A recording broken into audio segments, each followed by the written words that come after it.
Good evening. This is CTV News for Wednesday, July 29th. I'm Patricia Vallone. And I'm Byron Scott. Thank you for joining us tonight. Well, a Bowie resident says someone has threatened to harm him and his property. This after he put up a Confederate flag in his yard. CTV's Sonia Shrivastava has that story. Well, as we were doing this story, something amazing happened. One of the neighbors, Maria Roach, who lives not too far from here, she was here with her two boys, and she decided to directly confront this gentleman about the flag and also the banner that he's had up here saying it ain't coming down. And she actually tells me that she's very, very disappointed about all of this because her two sons have to see this every day. Maria Roach has lived in Bowie for 6 years with her family, including her two young sons. She says it's been hard to explain this to her boys. The flag represents everything that we are against. It represents hatred. It represents supremacy.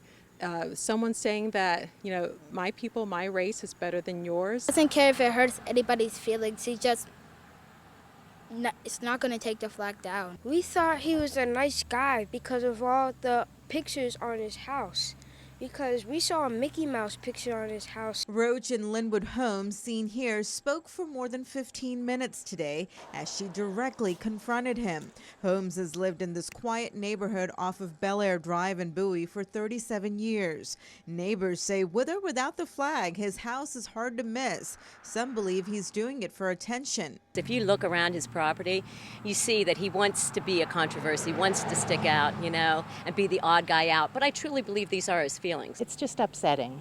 And I always think that I'm glad I'm not an immediate neighbor. Holmes, who refused to talk to us on camera, says he just wants to be left alone. And he tells us that he's hating all of this attention that the issue is getting. I'm really tired of people coming up to my door, asking me questions. Since he put up the Confederate flag last month, someone has ripped it, and just last week, part of it was burned. All of this is not sitting well with the city. The mayor even sent a letter asking Holmes to take it all down. But not everyone is offended. Clyde Lehman, a longtime Bowie resident, says he supports First Amendment rights. He has that right, and it doesn't faze me one bit, whether it's up or down. As far as a discussion between Holmes and Roach, the only thing that they would tell us is We both got our points across, okay? We agreed to disagree on a couple of things. in Bowie, Sonia Shrivastava for CTV News.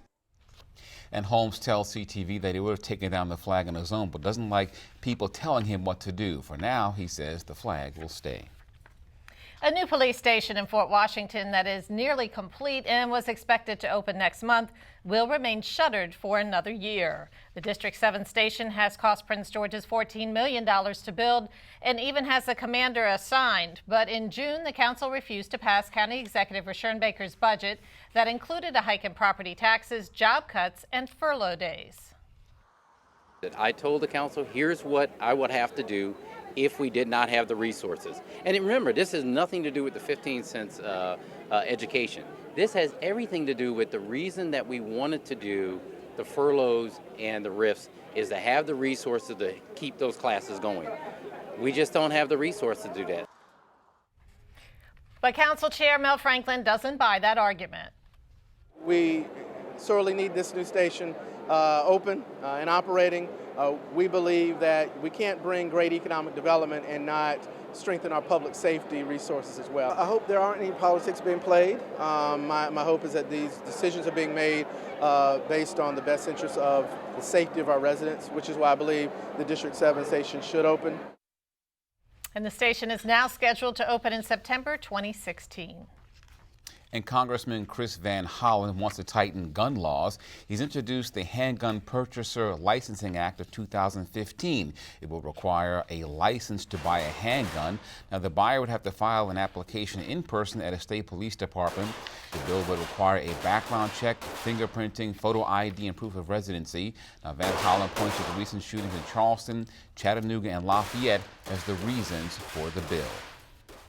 Metro says passengers should not be concerned with the small amount of asbestos found in older rail cars. According to documents obtained by the Washington Post, the transit system reports that its 1000 through 1170 series trains have the material contained in heater boxes. This area is not exposed to riders. Metro plans to retire all 280 of these cars in its fleet, some of which date back to when the railway opened in 1976. Environmental experts say asbestos does not become harmful unless it is sawed or drilled through. And investigators are looking into whether a bank robbery in Clinton is tied to an attempted robbery at another bank in Fort Washington. Now, the suspect shown in this picture entered the Columbia Bank on the 7800 block of Old Branch Avenue. This on Friday. He demanded cash, then fled the scene. Investigators say they believe the same person who wore a dust mask in both incidents unsuccessfully tried to steal money from a bank on the 10,000 block of Indian Head Highway on July 21st. You can call Crime Solvers at 866-411-TIPS with any information. And you're watching CTV News. I'm Byron Scott. And I'm Patricia Valone.